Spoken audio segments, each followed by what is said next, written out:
If you join a group of 5 fit people, you become the 6th one. And if you join a group of 5 wealthy people, you become the 6th one. I'm so freaking excited for you to listen to this masterclass. I asked 4 self-made millionaires for life advice. And you're gonna hear it. And that is reason enough to watch this entire podcast masterclass. We have some of the most inspiring people I know, perhaps also you know, all people that build joyful businesses, all people that lead heart-led lives, because maybe that's a good starting point. I think it's not success if you have a lot of money in the bank, but you don't enjoy your life. You come home and you're like, kind of don't really feel fulfilled. I don't think that's success. I think that is just, you can have money in the bank, but if the rest is not filled with joy, it's not success. It's not wealth. And so without further ado, I would say let's get the party started. The first 2 people who will be speaking are Marie-Fé and Jake Snow. They also just had a baby, so I think they deserve to be first. 2 very inspiring people. What I really love about them is that they romanticize life. If you follow them on social media, that is their whole theme, their whole motto. Romanticize life. And what they have built for themselves is just really, really inspiring. They will talk about the importance of leading. They will talk about the importance of living a heart-led life. They will talk about the importance of surrounding yourself with people who inspire you, people who believe in you. Without further ado, here's Mari and Jake Snow. I want to basically get your recipe for success. You mentioned a couple of things. I remember the big word commitment. Knowing what you want and then just going for it, whether in your... And what I heard, especially from you, Jake, is you were not in your head. You were connected to your heart. Mm-hmm. You were committed and you just went for it. Would you say that's in business as well? 100%. Yes. 100%. Yeah. It was... I got out of my head very early with Marie and just said, hey, my heart is like throbbing for this girl and we're going to follow that. And then when everyone was telling us this Instagram would never lead to anything, what are we thinking? Marie's quitting her job, I'm quitting football. It was like, the heart was like, no, this is what you want. This is where you should go. And same when we moved to Bali, same when we started a business. It's just always from the heart, always. And of course, you have to be analytical in your head. You can't just dive into something stupidly. But if your heart is like pulling you, compelling you, follow it. I think that's our number one piece of advice. We would not be together as a couple if we didn't follow our hearts. We wouldn't have the success that we have if we didn't follow our hearts. And thankfully we did, and everything has evolved from just listening to the heart. What I can say about Jake is he's a person, and I think Axel, you're the same. You guys just want to grow, like not only in business but also as people. So like you said, you were listening to podcasts all the time. This is how I met Jake. Like he introduced me to books that I didn't read before, and he's always like someone who wants to grow, and I think that's really inspiring. But I also want to talk about the people that are not like this, like me, for instance. I'm really a person who needs security. I'm not so confident in like stepping out there and doing risky steps. Maybe also because I'm German, maybe also because I lost like my parent figures when I was 19. But that doesn't mean that you can't go for your dream. It's just maybe a different strategy, I think definitely what's important is that you do understand yourself the best way you can. So like whether that's coaching or like listening to podcasts in that way, looking for your human design, like really figuring out like who are you, what do you want to do in life, and what are my strengths. And sometimes we don't even know that about ourselves, but we have close people that can tell us. Like my dad used to say always, like, Marie, you can sell me anything. Like you're so, like, once you're convinced, like your eyes, like you just go for it. You have fire. Like you need to do something in sales. I worked in sales for 6 years before I met Jake, but now in a way I'm selling like the dream life. I'm selling inspiration as well. So I found my true purpose. I love inspiring people. I love connections. So I did that, but I did it in a secure way. I knew I wanted to save money for 2 years, so I did step by step, and then saw what's realistic for me. And I think that's also possible for a lot of people. What changed my life was getting out of, I don't want to say you need to move, but like surround yourself with people that are supportive and that are positive, because what you're hearing every day will convince you or not convince you to go for your dream. And even going back after I met Jake for two or 3 weeks, I went home for 2 weeks by myself before we caught up again and then never left each other. That was a really tough time, because it was almost like, was that like a dream? Was it just a holiday? Am I like spinning this way? And it's not realistic, because people were trying like to pull me back in again. Like, come on, Marie, you sure you like want to like spend your university money now on traveling with this guy you just met? But it felt good, like Jake said, from the heart. But just being surrounded by people who think the same can help you so much. It doesn't need to be everyone, but just like a couple people. 1 million. To add to that, if you're here in Bali, for anyone that's come to Bali, you want to tell someone about your goal to start a spa or, you know, become a coach or do anything. You tell that to people in Bali, they're saying, amazing, how are you going to do it? And then you start like brainstorming about ways that you can achieve this. This is not everywhere around the world, but definitely my hometown, Marie's hometown, probably your hometown, Axel. You talk about those things and people say, what about this? You what know, about like, that? well, The first it's 10 a things pipe that dream. yeah. It's just, you know. Reasons why it won't work. Exactly. Yeah. You'll come back, yeah, I'm not sure about that, sounds risky or whatever. And it's a completely different energy that you're receiving. And so here in Bali, that's one of the reasons why we love it so much. But a bit of advice I would tell most people is that if you're onto something that's good for you, most people will think that it's not good for you. And that's almost like a trigger for you to say, I'm doing the right thing. Because every single person who's come to us and said, guys, I want to grow my Instagram, I want to do this, but my friends think it's weird, I don't want to share because like my friends are making fun of me or whatever. It's like, that's a part of it.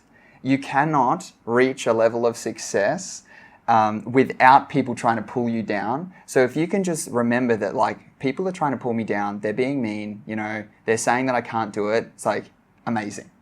I'm onto it, you know. That it's like hard to do that. It's really hard. But Marie and I in the beginning, we got so much shit from people. Like my friends specifically, because they're Australian footballers, I'm taking photos on Instagram with this girl, couple photos, and they're all just like, what is going on? And like they always call me names. And luckily, I had this love in my heart that was like, you guys are missing out. You know, I'm with the girl of my dreams, traveling, like anything you say to me is not going to get through because of that love. And I'm so happy I found her. In hindsight now, looking back, for people who don't have that, maybe you're single or, you know, you don't have that passion with somebody to get you through. You just have to have that passion and love for yourself and your dreams, your life. Because if you believe in your life and your dreams, and it's like a shield when people are like shooting arrows at you, it just bounces off. You say, nothing you say is going to hurt me because I'm going for my dreams. And you can do whatever you want, but this means more to me than anything. And that's when it doesn't hurt anymore. And then you're on a path to achieving, you know, awesome things. Mindset is the key always, yeah. Yeah, I love this quote by Tony Robbins. Success is mainly psychology. 80% of success is psychology, 20% is mechanics. Because there's so many talented photographers, videographers, whatever in your space. But what makes the difference is the psychology, how you manage your emotions, having the courage to be truly yourself and having the courage to, you know, also being okay with people not liking you, people putting their insecurities onto you. This is not possible for you because, and then it's their own story. And still until today, it fascinates me. When I go back to my hometown, by the way, I feel exactly the same. All of my drive, all of my creativity, energy, feels like Isn't it? it dropped by 70%. Like all the conditioning from my childhood comes back, and then going to the places, I'm like, cool, I can spend 24 hours here, but then I'm gone. And but looking back nowadays, when someone tells me, oh, this is not possible or something, I kind of like, oh, it's another one of those.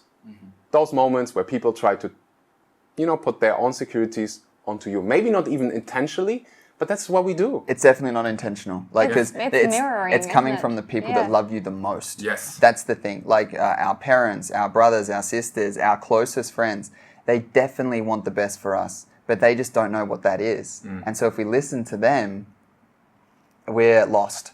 But yeah, it's not intentional at all, and that's the thing. We're never saying these people are bad people or anything. Yes. It is they're trying to look out for you in the best way that they know, but they have no idea what you want and what your dreams are until you tell them. And maybe you have to have that sit down with someone and just say, look, I respect you, I love you, and your opinions matter to me, but please only speak positively of what I'm trying to achieve now, because it affects me a lot. If you have that clarity with someone and they love you, they will respect that, and then if it's hard for you to deal with it, then you won't have to deal with it anymore. I would say that to people for sure. If we really think about it, we're a new generation with so many opportunities, especially online, that our parents and especially grandparents can't even understand. And what was risky back then was maybe to open a barber shop or like a hairdresser shop or something in the town, because you'd have to invest money and it's risky. Nowadays, we can move away, but it's so, for them, it's impossible to understand the feelings of why are we now in Bali? What's so good about it? And I feel like, especially for me, the way I was growing up and conditioned, I was always scared to do those things because I never learned them. You don't learn that at home if you don't have parents that are super open-minded, let's say. And through Jake, then the door opened and I was like, holy shit, there's so much I could do. But it's always out of your comfort zone. And most people at home love comfort zone. They love knowing what happens the next day, that they're going out with their mates, having beers on the weekend, that they watch a football game. It's also nice, and I feel like it's happiness for a lot of people. But if you are like us, then maybe you want something like a bigger purpose in life. It shouldn't be bigger, but just, different. You know what I mean? Yeah. 1,000,000%. So I have this vision that one day I'm going to write a book with all of the success recipes. And when I say success, my definition of success is being truly aligned with your purpose, happy. I would love to hear from you as kind of like closing ceremony. What is your definition of success? But it doesn't happen every day that I have a couple in front of me. So what we're going to do is, Jake, you tell me what you think Marie's definition of success is. So we do it, we turn the tables. So if you want to start. Marie's definition of success is definitely to have love in her heart with the people that you love the most,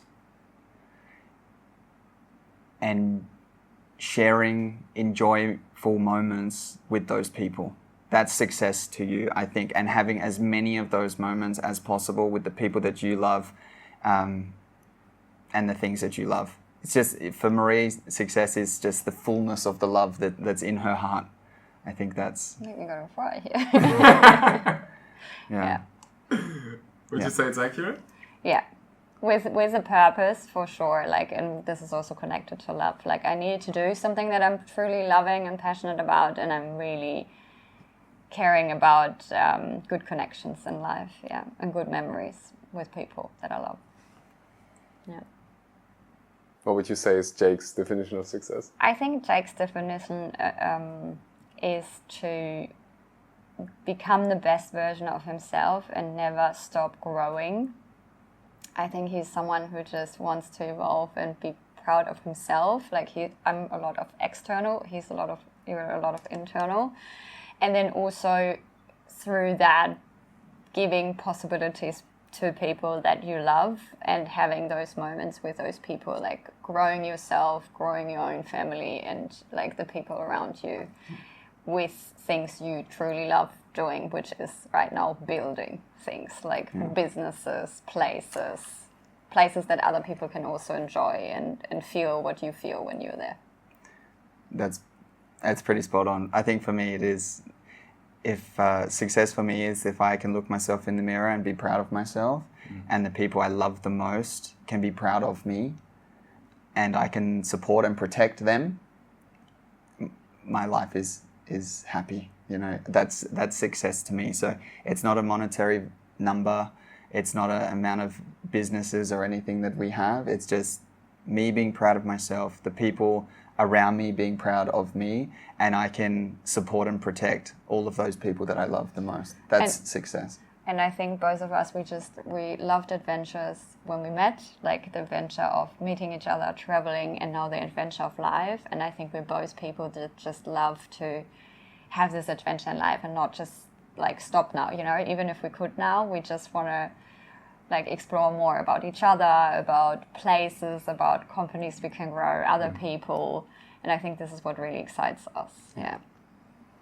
It's beautiful how accurate it was for Yeah. We know we know each other. Had a lot of discussions together about this, because we've evolved a lot in our relationship, and learned a lot as well about masculine and feminine energy. And I think for a long time, maybe we were trying to please each other in the way that we would want to be pleased or loved, and realizing that, you know, actually for me specifically, having a purpose, a reason to wake up, building things, and fulfilling my potential is love. And so when Marie is respecting me and saying that she's proud of me, that's how I feel love.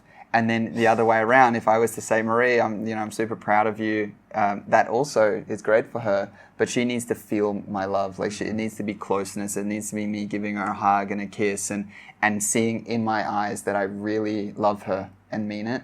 And so we've spent a lot of time really understanding each other. And I think we went through a lot of seasons as well. Jack and I really always go back to that quote, kind of, that we had the season of figuring out what we wanted, then growing this community to build something, then building the businesses for the last 3 years. And now through our wedding recently, we also realized, wow, like we spend a lot of time on building things, but what's our true success, you know, like also having the connections and the good times. So like we're now in the season of also enjoying more again. Yeah. Not that we didn't enjoy before, but in a way we were hustling a lot.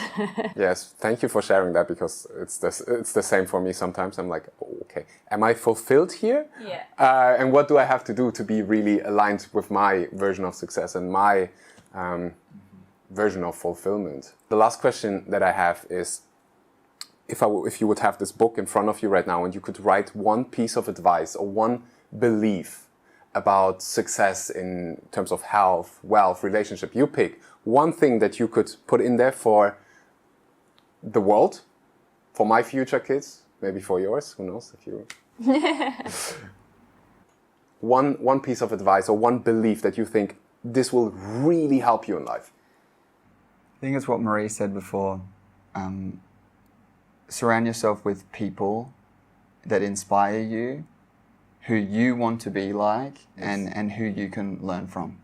That will change everything in your life. If you're surrounded by the wrong people, you will go in the wrong direction. So it's put yourself in the center of the people you admire the most, who you can learn the most from, who you want to be like.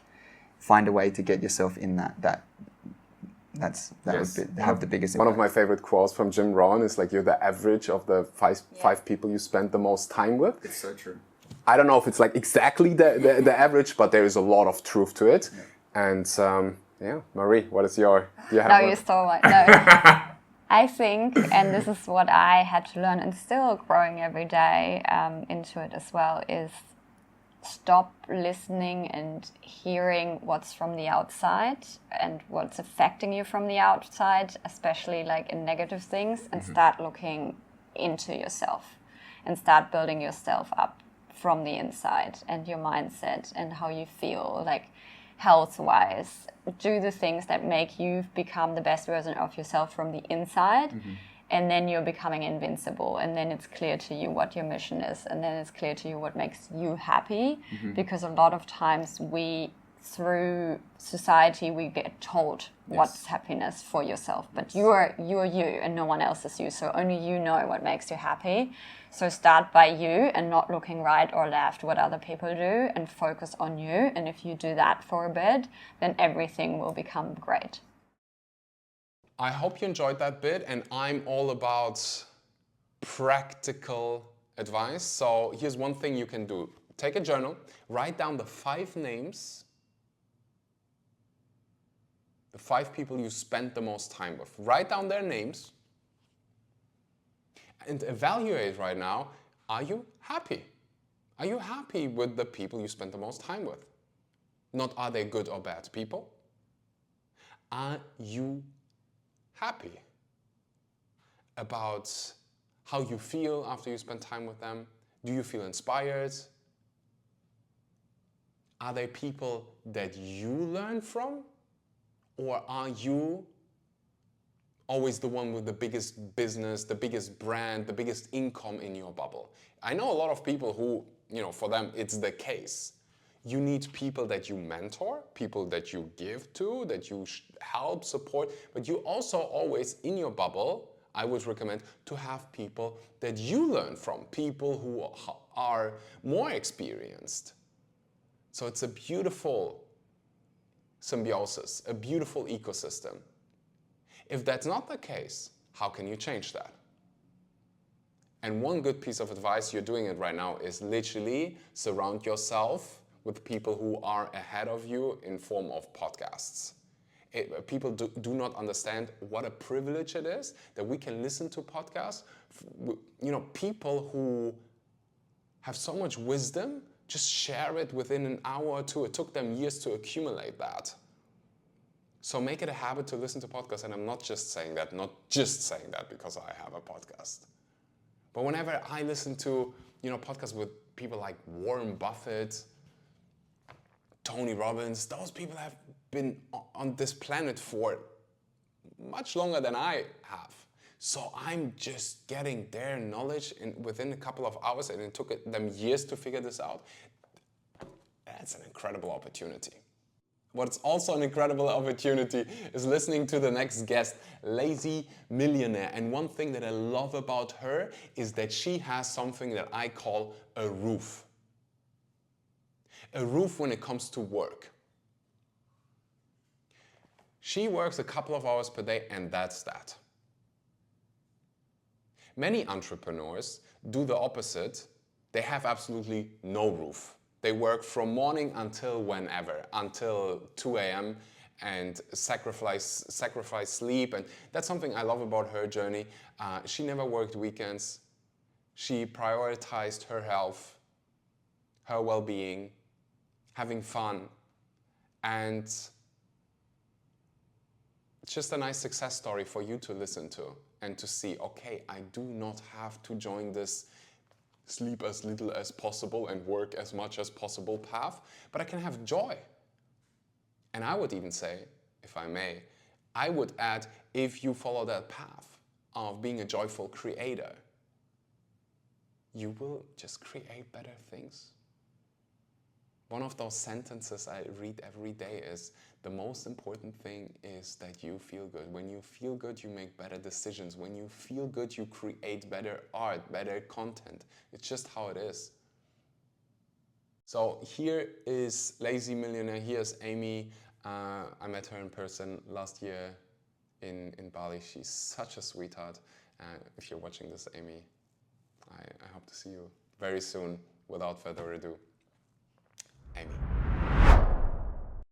It's so hard when you are in this loop of the working. It's just, the regret is so painful when you sit there and you, at the end of your life, and you look like, oh my gosh, I worked the whole time. Mm-hmm. Yeah. And you can work and do things that are really meaningful and important to you, but also sometimes it's just really to not feel lonely, mm-hmm. or to not feel this feeling of I'm not enough, I'm not good enough. Yeah. And so you just work the whole time. Well, because like you said, it'll never be enough. I mean, if you're looking for anything outside of yourself to give you that confirmation, whether it's amount of work or a relationship or money, it's if you don't feel if you're not going to be able to give those things to yourself or figure out a way to feel those feelings on your own, there's no amount of that external thing that's going to give that to you. So that's what people think. Yeah. They think once I make that much money, all my problems will be gone. I'm going to be so happy. And it's like, and I think that's like such a good manifestation hack too. Like all of those things that you think, the money, the G-Wagon, the house, all of the things and feelings you think those things are going to give you, you have access to those feelings right now. Yes. So how can you practice feeling those things right now without having the money? Or, you know, what can you do right here, right now to practice that feeling? I mean, a lot of times that's literally visualizing, sitting in silence. It doesn't cost money, but you can feel those feelings right now, and it takes practice. But I think that's number one, the quickest way to magnetize those things that you want to you in the first place. But also then, once you get those things, you actually will feel happy and excited because you aren't looking to those things to like fill some hole inside of you. Exactly, 1,000,000%, because here's the news, people also cry in G-Wagons. Oh, yeah. People also have this like feeling of it's not enough with a cigar in their mouth and a Rolex on their wrist. Yeah. Like it's, people think like, oh, once I'm a millionaire, then everything. How many like broke millionaires do you know? Like, I mean, like emotionally broke. Yeah. Have all of the things, and still, I can tell you, just in my circle, the amount of people who have so much money but can't take a holiday, not because they can't afford it, but because they're so scared of like not working. Yeah. It's not that it's like, you know, this whole idea of once I have this, I'll be happy, I'll be so grateful. Just give me the money, just give me the success. Then I'll be so happy and grateful. No, it's not gonna happen. No, it's like you're in a different kind of prison then that you created for yourself if you can't take a break from it. A golden prison. Yeah. It looks. I mean, I'm gonna be honest with you. I would rather sit in a golden prison. Oh, yeah. Yeah, no, than there. totally. Great. It's just like, but at some point you will have to work on, you know, yourself, your own identity, and become okay with whatever is right now. Even the hut, you know, even the hut or wherever you are right now. Like, hey, it's good right now. It's a skill. Yeah. It's a skill. Lazy Millionaire. Do you sometimes get shit for that name? Not really shit, but I think a lot of people either are confused by it because they're like, you're not lazy. Or I think, like I said before, it is just kind of, the word lazy is really triggering to people. And I know that also because it used to trigger me, like being called lazy. I thought that was like the worst thing that you could be called. And so kind of rebranding to that is sort of my like way to reclaim the word and kind of change what it means, because I don't like, in hustle culture, being lazy is the worst thing that you can be, because it's like you're unproductive and you're not, you know, contributing to society. You're never going to be successful. You're never going to make money. And it's like, but what if you can actually relax, enjoy your life, prioritize the things that are important to you, and make money at the same time? Well, the way that you do that is by being strategic in the way that you work and not working 24 hours a day. I mean, everything that we've been talking on this podcast. So that's kind of like the meaning behind it. And I try and explain that, you know, frequently so that people kind of get what the meaning actually is. But yeah, I don't get a lot of shit for it. Just kind of people get a little bit triggered. Well, that's good. Yeah. People always, I think that is a problem in society right now. People are like, oh, this is triggering me. Okay, so you can run through life like this, being triggered all the time and wanting everybody else to change, or be like, why does that trigger me? Why does that trigger you? I'm sure when you, I think in the early days, I don't know if you still do it, you also showed your income, how much you make. And when people hear that, I'm sure many of them are triggered. Yeah. Because when you see what was the best day in your life in terms of numbers? The biggest day was 150,000. In a single day? In a single day. Okay.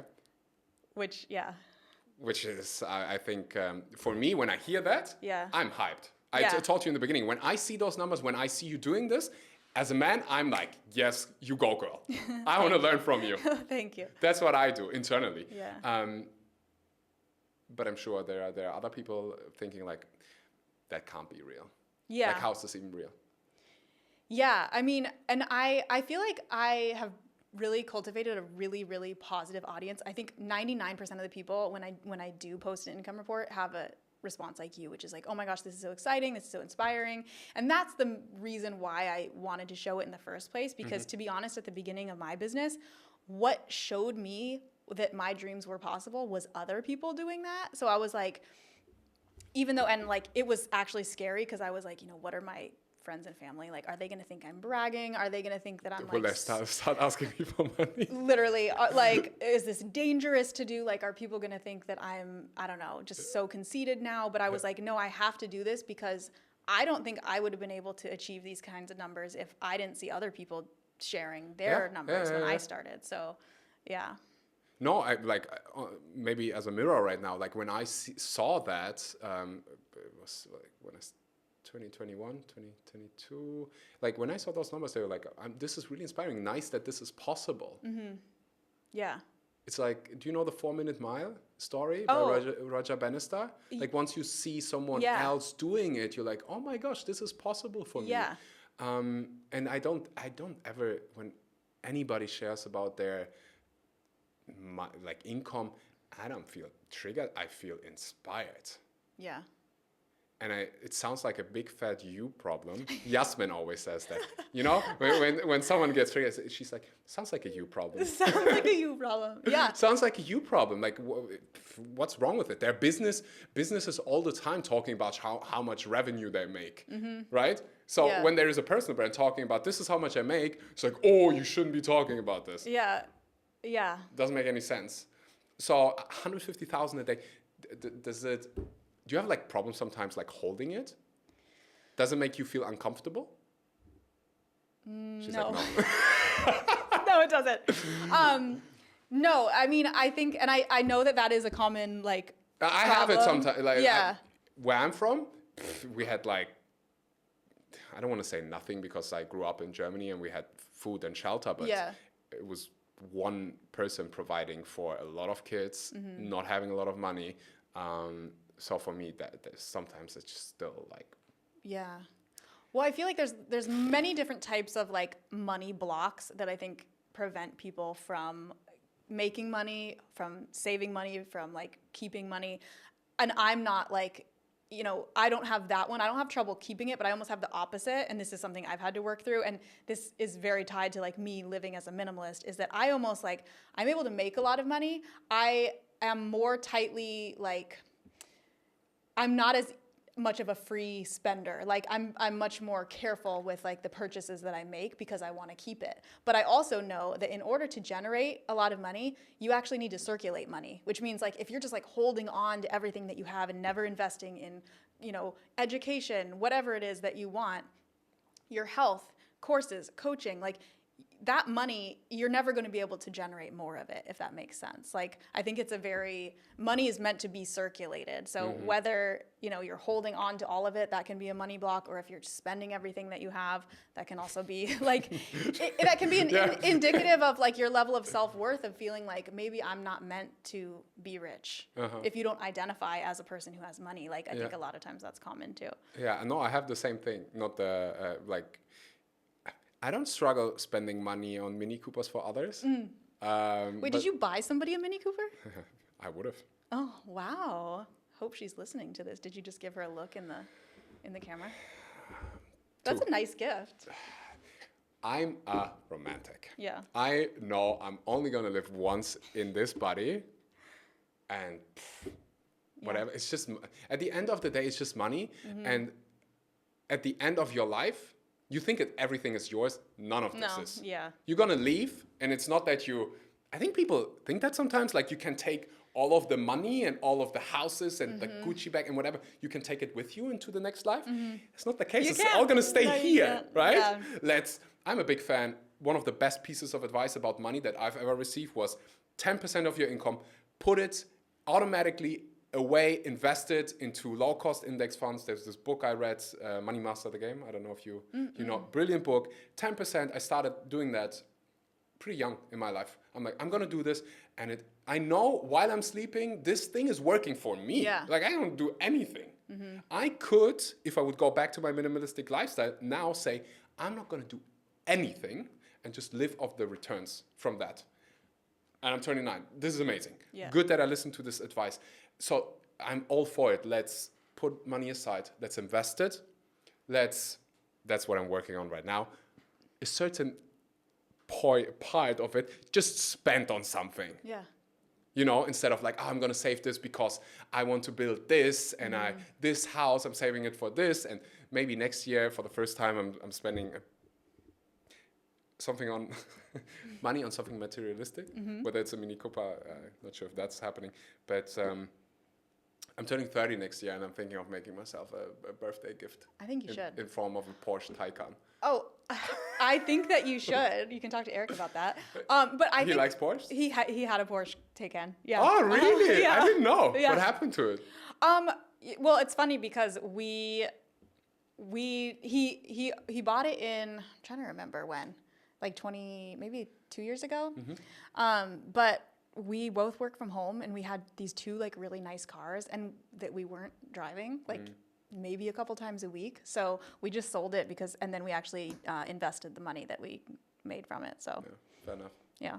But what was I going to say? Oh, I was going to say another, like, I love your mindset around, or just kind of non-attachment to money. And I also think that actually, and this is like something that I have worked on and I've truly seen it work, is like feeling joy from spending money and investing in things that like contribute to your happiness. So not expecting those things to make you happy, but like, for example, I really get a lot of joy and pleasure from going to the spa. Like, it's relaxing. I love it. I do it multiple times a week. And I genuinely know that investing in myself and my health and my mindset and my relaxation in that way makes me more money. So it's like, if you can find those things, I think sometimes it's not always like when you're spending money, that money is gone. Actually, it circulates, and if it gives you more energy, or I mean, maybe your Porsche Taycan like will give you more motivation to work harder, or you know, whatever. You just never know. Think I think bigger. or think bigger, or like embody this like next level version of yourself when you're driving that car. Like, there are a lot of things that money actually can,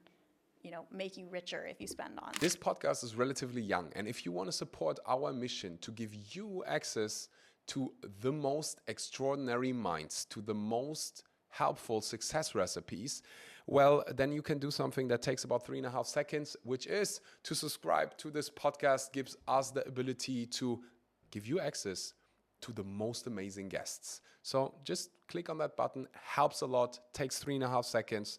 Thank you so much. And I'll see you later. Also, sometimes I think like, okay, I could stay in the smallest, darkest place and save as much as possible. I have this one friend, he makes so much money, but he never spends a dime. Yeah. I remember we went on a holiday and he rented a car. I'm like, mate, this car, I'm not sure if I'm safe here. I'm not going to drive with it anymore because I think it's going to kill us. Like, it's going to fall apart. You have so much money. Why don't you get a nice car? Or like a car that's safe. Let's start with it. Okay? And it's just like, no, I need to save. I'm like, okay. So you said something important there, spend it on something you actually love spending it on. And I sometimes catch myself spending it on things that I don't like. Yeah. That's when I feel like, is that really... I noticed like when I went to New York, for example, there were a couple of things like, yeah, this doesn't feel good. Yeah. Like, I can, but no. For me, it's same spa, tennis. I don't know. I don't even know how much money I spend on tennis. Yeah. But probably like I don't care because it brings me so much joy. I could also choose the cheapest gym and save everything. But I'm like, there needs to be a fine balance between like your saving and you actually enjoy life, and it actually makes you more like when I rent, for example, or like living somewhere, I could choose a tinier place and I would be okay. But those beautiful architecture just does something with me. Like, I think better, I feel better, therefore I create better work. Yeah. So you are getting a return on your investment when you're spending that. And I think that's something, it's this concept from this guy, Ramit Sethi, I think is his name. It's called Your Rich Life. Like, everybody has their own version of a rich life. So for some people, like, it's going to be spending money at nice restaurants because that genuinely makes them happy and feel good. And like, it is the reason why we want to have money is because we want it to increase those good feelings, right? To me, like, I don't really care to spend a lot of money at nice restaurants. Like, that just doesn't do it for me. But like spas or traveling or are you like living in a nice place? So figuring out kind of like what that thing is for you. And then you like, even if you have a lot of money, that doesn't mean that you need to go out and spend. Like also, I don't know, like, yeah, $25,000 on a wine bottle. I don't know. yeah, if no. I I mean, if that's your thing, go for it. No judgment, but like it's not mine. And yeah, I think that's 25,000 for a headache. Yeah, no, yeah, So that's it not. seems like a lot to me. But tennis or like a good Pilates class, yes, I'll take my money. Tennis, nice clothes. Does the job for me as well. Yeah. But I think it depends on everybody. But it's nice to know that you also still have your money things to work on. Yeah. What would you say were the biggest mindset shifts that you did, let's say, from having those 10K days to 150K days? Like, what happened? Is it mainly like you learned a skill, or you shifted something inside of you? Just broke the microphone, right? That's okay. Breaking things, sorry. You can slide it over. Okay, like mindset shifts. Like what changed? I'm always curious. The podcast is called Success Leaves Clues. Yeah. I always wondered, like, what changed? What happened? Okay, was there like one moment, or was it like an ongoing procedure? I feel like it was a combination of a few different things. I don't really think it was just one thing, but yeah, I mean, the scaling that has happened over time, like there's a couple different things when I think about it that I could contribute it to. I mean, one, and I know this is like probably something that nobody wants to hear, but just consistency and time. Like when I first started, like I think I told you, like the first course launch I ever did, it was a couple $1,000s maybe.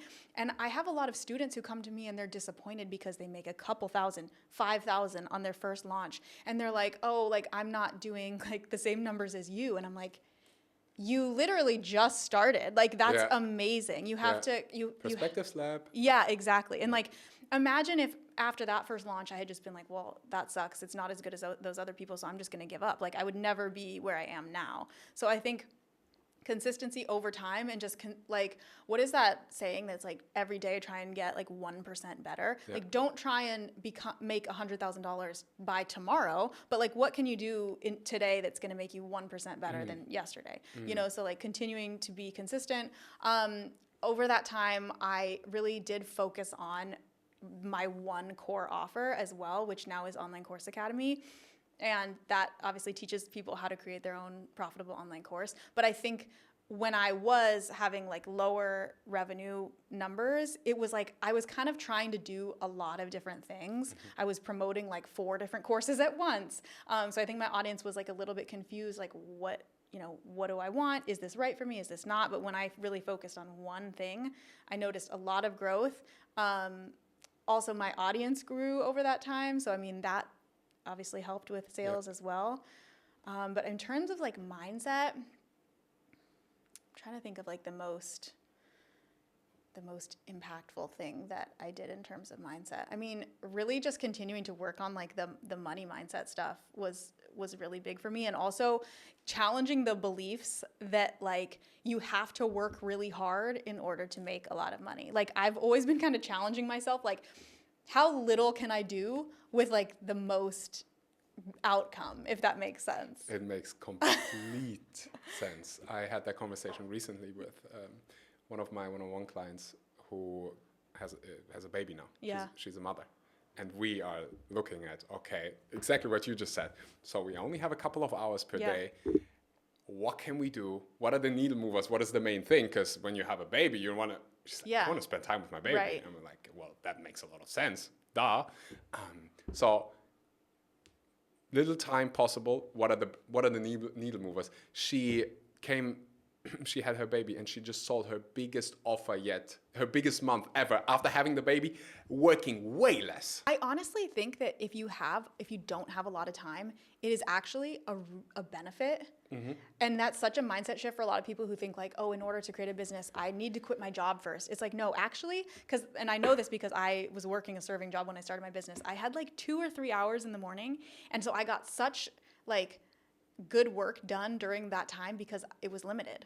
And if you just have like all this free time, then you might find yourself spending 3 hours deciding on a Canva font, you know? But if you really like hone in that time, you can figure out like, okay, I need to be really efficient during these 2 to 3 hours. It's funny too, because that you said your client is, I had another OCA student who, this has actually happened a couple times, where I have an OCA student who enrolls like when they're pregnant. And so they have like this timeline of, I need to get my course done and launched before this baby comes, because I want to be like making money and take a break and still be making passive income when my baby's here. And it's just like insane, that motivation like really helps people get it done. Urgency. Urgency. And it's really strong why. I mean, totally. If you have a baby or someone to provide for, can, not for everybody, but can create a lot of urgency. I mean, at the end of the day, it's in your head, right? Right. Oh, yeah, because it's like... Because there are also some parents who don't give a fuck. Right. Let's be honest. Yeah, and I mean, and also, like, you can create that same urgency for yourself without having a baby, obviously. Exactly. It's like, no. No, I'm not telling you to go get knocked up if you don't want to, but, like... But if you want But if you want to, that's great. But yeah, but for me, like, I would be like, I don't like to set strict deadlines for myself, because I'm like kind of a rebel. So if I have a deadline, then I immediately don't want to hit it. But I'll be like, I have a general like, okay, I can get this done in the next 2 to 3 months type of thing. And I like am motivated to hit that. So I mean, anybody can kind of harness that energy, I think. Yeah, definitely. You're a rebel. Me too, by the way. Yeah. There's this, I know you talk about it inside of OCA for Tendency by, what's her name? Gretchen Rubin. Yeah. It's a good test that everybody can do. I started doing it with, when I hire people. Like I want to see what they are. Because I know what I am. Yeah. And I know what kind of people I usually like to have in my team. Not rebels. No, I think there's really only room for like one rebel in every team, unfortunately. But rebels are great. They're like thinking outside the box and are amazing people. But I'm not sure if you want them. Yeah, Too many of them. Yeah. Well, it's like I feel like it actually makes for a good entrepreneur, because I mean, most rebels, I think they are rebels and they don't want to work a regular job because they don't like outer accountability. They don't like somebody telling them, this is when you need to come to the office, this is when you need to, like that. You should wash the dishes. No, I'll do it when I want to do it. And also here again, the question, what are you implementing?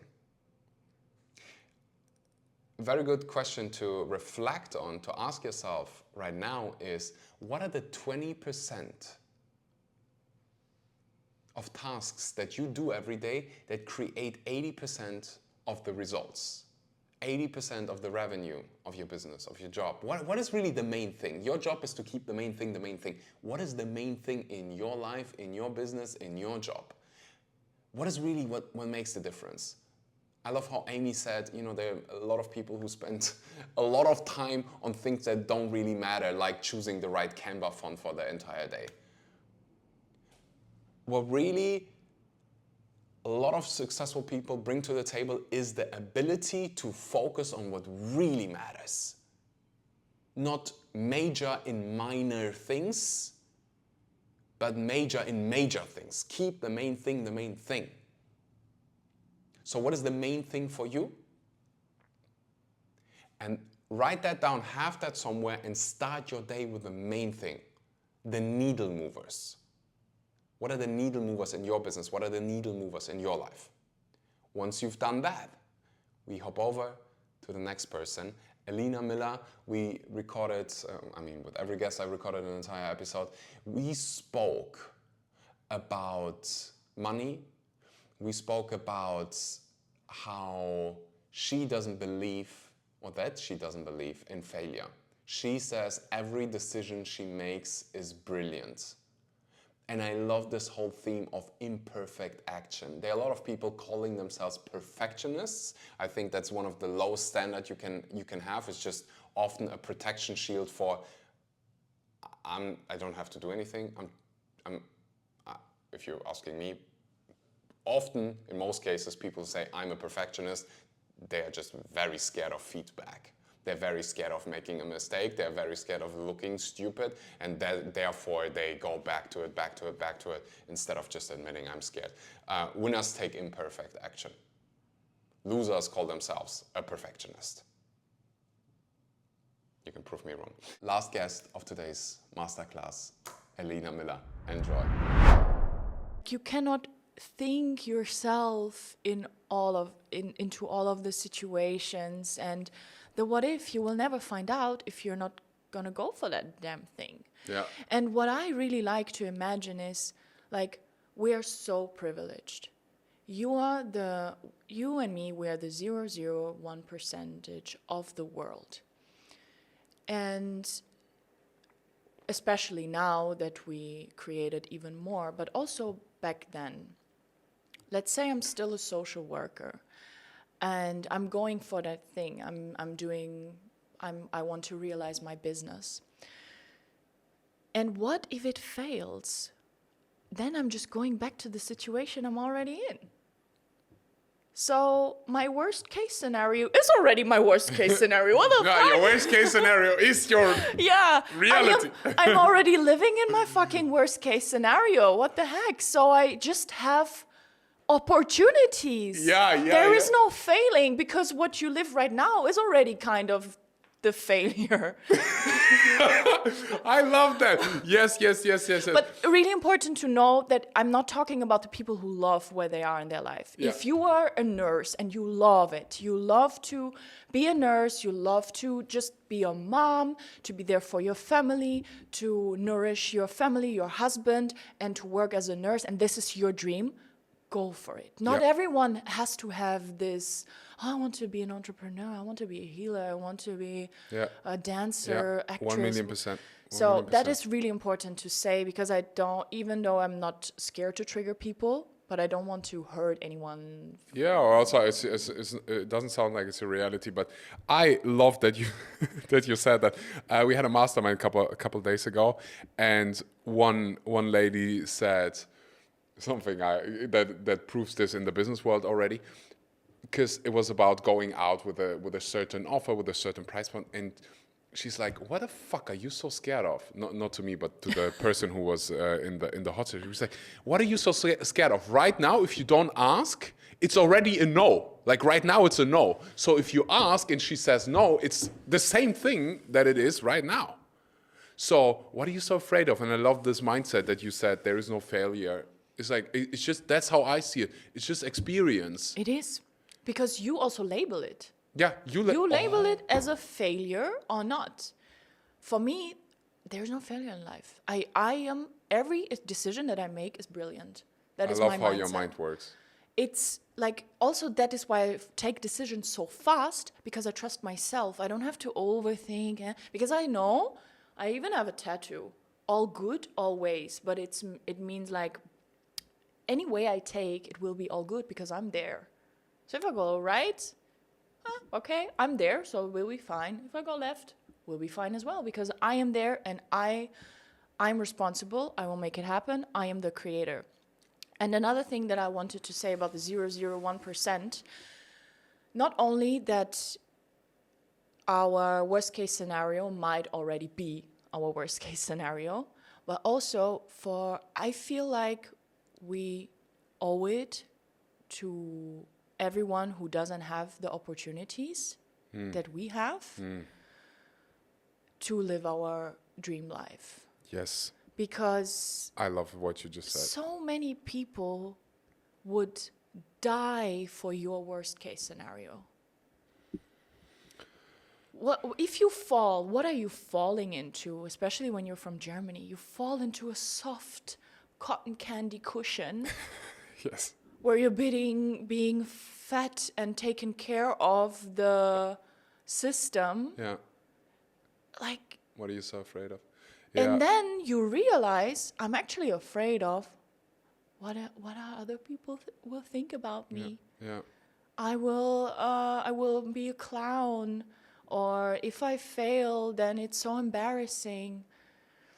I would rather live with the embarrassment than with not trying, because if I tried, I'm at peace with myself. Yeah. And that is the most important thing. Yeah. That I go to bed, I go to bed fulfilled and grateful, and I wake up being at peace with myself and being calm. You are a professional meaning maker. Meaning maker. Yeah. What is that? A meaning maker. I just wrote a book about that. You wrote a book? Yeah. You didn't know I wrote a book? No. Yeah. Where is it? I want to buy it. It's not done. I mean, the book is done, but it's not out yet. But I'll send you a copy. Yes. You can also buy I want to one buy or 10 it. or I want 20 to or buy 25 it. I think 2,000. that is because a meaning. So you just said whether I go left or I go right, whether this works out for me or like whether it's a yes or whether it's a no, it's gonna be good for me. Yeah. And with meaning maker, I mean that nothing has meaning until you decide that's the meaning I give it. Yeah. Bad, good. That's you frame it. Yes. It's when a client says you put out an offer and it's rejection, you can say, "Wow, that's really bad," or you can say, "Oh, perhaps this is happening so that something bigger is coming." That's not delusional. That's called being intelligent. Yes. That's meaning making. Yeah. You know, you did it earlier brilliantly with saying, "Hey, this time in school made me become such a good entrepreneur, making decisions so quickly." That's meaning making, positive meaning making. There are other people who say, "Oh, I got bullied in school, and so I became an alcoholic." Yeah. No, it's because of the meaning that you gave this event. Yeah. So this sounds like Eckhart Tolle here, but it's true. He always said, it's the third German. Eckhart, where are you? I love it. I think you should invite him. Yeah. I want to be there. I need maybe like 10 more million followers. Maybe it's a limiting belief to have Eckhart Tolle. Yeah. Super limiting belief. Limiting belief? Why? Okay, Eckhart, I'm coming for you. Yeah. No, I'd love to sit down with him here and have a coconut. You're completely right. He always says, it's not the work that causes stress. It's your interpretation of the work that causes stress. It's not the event that causes stress. It's you. It's always us. It's you. There's this, since we're going to talk about money, there's this book called Money Isn't the Problem. You are. Yeah, it is. And maybe that's the part where we jump into that, because I think most people, or like I know most people that I spoke to, they look up to you for your money mindset, your money mentality. I think many people who follow you, they love you for this dreaming big mentality. Also especially when it comes to money, I would say. And I think many of us, including me, have been conditioned to be afraid of money, to not talk about money, there's like fear. And it's something that we use every single day. So there's so much healing and work for us to do. Maybe what was your relationship with money back then, and what's your relationship with money right now? What is money for you? Let's talk about the spicy things. I love it. So back then, money was hard to get. Money was always a difficult topic. It was always going faster than it comes. There was always more months than money left. You have to work hard for money. You have to, that is why I worked 60 hours a week to have more. It was and then also kind of related to luck. You're either born rich or not, or you will win the lottery. But other than that, that's or the marry other way. rich, marry rich, winning the lottery, or being born rich. But you see that all of these three options not include you creating it. Out of your control. Yes. That is, and that is reflecting where I was at in my life, because I didn't feel this personal power. Yeah. And money had this power over me. Money was using me. Yeah. I was someone else's asset. Oh, yeah, I love that. So, and I would say that everything changed. I love money. Money loves me. Money loves to be with me. I am receiving it effortlessly. I receive it in ways that I expected, but also ways that sometimes I look at my bank account and I'm like, oh, where's this money coming from? Like, and I really don't know. I'm like, okay, good. So that is my mindset around money, and that there's always more to make. I can always make more. I have the ability to always make more. And I think the most famous sentence that I ever said, and I even made a program out of it, is that I'm a walking ATM. Yeah. And that's how I see myself. I really feel like I wanted this car, like the what's it called, Toyota Land Cruiser. Yeah. My dream car is the G-Wagon, but it doesn't make sense in Bali, right? You're like an idiot. Doesn't make sense to have a G-Wagon in Bali, but to have a good friend of mine, I hope he isn't listening. He lives in Bali. He has 3. Oh, okay. Let's say for me, For you in Uluwatu, for he me lives here. in Uluwatu, but yeah, a car makes sense with a family and in the rain season. Now you have and a very cute baby. I have a very cute baby. Yeah, so I wanted to have this Toyota Land Cruiser, and I have the money to buy it, but I was like, I don't want to use my mother money. I call the mother money the investments that make money babies. Yeah. So I didn't want to spend any of my mother monies, and I was like, let me create it. And having that power, like, I know that anytime I want to have money, I want to make more, I want to buy something, I don't want to use the mother money for, I just create it. I literally feel like a walking ATM because money creation is actually offer creation. And I can create so many offers. I can talk into my story right now or tell my team to write a newsletter with whatever offer, and then I will create money. Probably the same for you. Yeah, I know. For me, it started when I was, I think, 14 or 15. Because I wanted to go on a holiday. I had a rich girlfriend. My first girlfriend, she was rich. Like her family was rich. They drove this nice Porsche, you know. And I wanted to go on a holiday with them. And I had to think about, okay, it was like €1,000, I think, back then. You know, it's like maybe 2,500 if you include inflation. But I knew my father, we can't afford it. I knew he would call me crazy. So I'm like, okay. Instead of just saying I can't make it work, how can I be a walking ATM? I worked from 6 in the morning until 2 in a printing factory, 3 weeks of my summer holiday, and the other 3 weeks I went on this holiday. And it's this ability to, because I don't want people to listen who don't have a business and say like, oh, but I don't have offer to create. And you always have offers to create. Yes. Even if you're in a family, even if you have a 9-to-5 life, you work 40 hours, you have weekends, and it can be fun, you know? Yeah. I had these this one. These days, it's not even that anymore. Like, you can invest. Or There's that. so many opportunities. Like, we're living in this universe of, I don't even have words for that. My favorite. One of my favorite moments of last year, that when it comes to money mindset, was this guy who came to one of our retreats. He made 11K. No, sorry, 11K was the total. He was 12. He made, I want to be careful with the amount. It was more than, I think it was like around 5K a month as a 12-year-old by going to Christmas markets and playing. I was like, there you go. Yeah.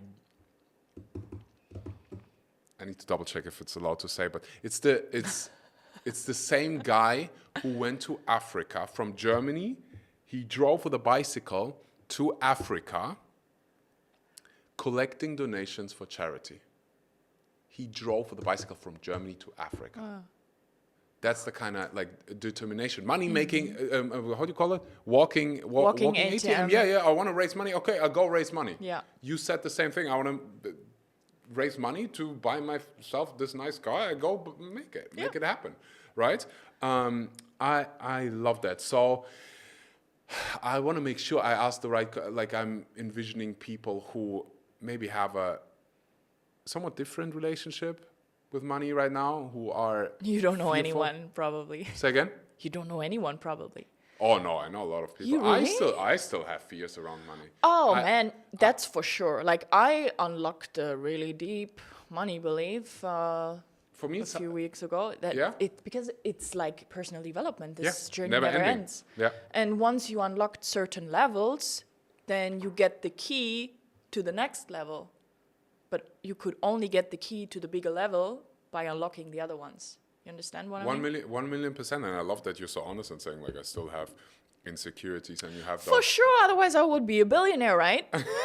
Yeah. So for sure I have them. Because there are billionaires out there. So what is holding me back? There's always another level. It always goes deeper. New level, new devil. I love that. Miss Walking ATM. Yes. I love the term, by the way. Good branding as well. Every single time when people see ATMs, they probably think of you. Yeah, and they send me pictures, and they're like, "Oh my God, you always when I use the ATM, I'm thinking about you." And this, as a money and business, this is branding. That's really good. People think it's colors and Canva fonts. No, this is branding. Miss Money Making Machine. You don't have to answer that question, but you don't have a problem with it. What was your best day ever in terms of money? Best day? Best day, like best 24 hours. Do you remember? 24 hours. I don't want to lie, but I know that I did 100K in 12 hours. So that day could have been 100, up to 130 to 160K a day. When most people hear that amount of money, 100,000 in 12 hours with an offer. Yeah. And it's not that you have millions of followers, right? No. You have like... And back then I had 10,000 followers. So you made... You had 10,000 followers. You made 100,000 in 12 hours with 10,000 followers. Yes. I want people to just soak that in. I'm sure part of you had to soak that in as well, no? When it happened, because it's one thing, or like it's a skill to hold this amount of money and be like, okay, I deserve it. Yeah. It's actually one of those things when you create an offer that I always tell people, like, you need to make sure that you believe deep down you're worthy of it, you deserve it, and people have a good time with the offer. Otherwise, you won't go out with it. What would you say were... If I would have to ask you, Elina, I need to write a book about money. What are the best 3 tips that you can give me when it comes to money and money mindset? What is something that most people don't get? What is maybe something I don't get when it comes to money? What makes you so successful? What makes you being able to make 100K in 12 hours? First of all, you have to allow yourself your dreams and your dream amount of money. Because if you don't allow it to yourself, because I was the person that was saying, I don't care about money, I don't even need that much. Imagine you have a relationship with money. And like you are money and we're in a relationship. And I say, I don't need you that much. I don't really care. I'm happy without you. I don't need you to be happy. Like, really imagine. Wow, I love that. Sitting. Imagine money is your partner. Yeah. And it is, because you have a relationship with money. And just like you have a relationship with food, right? And also, I'm scared of you. Yeah. Like, I don't want you. I'm scared of you. I don't know how to deal with you. Yeah. No one ever thought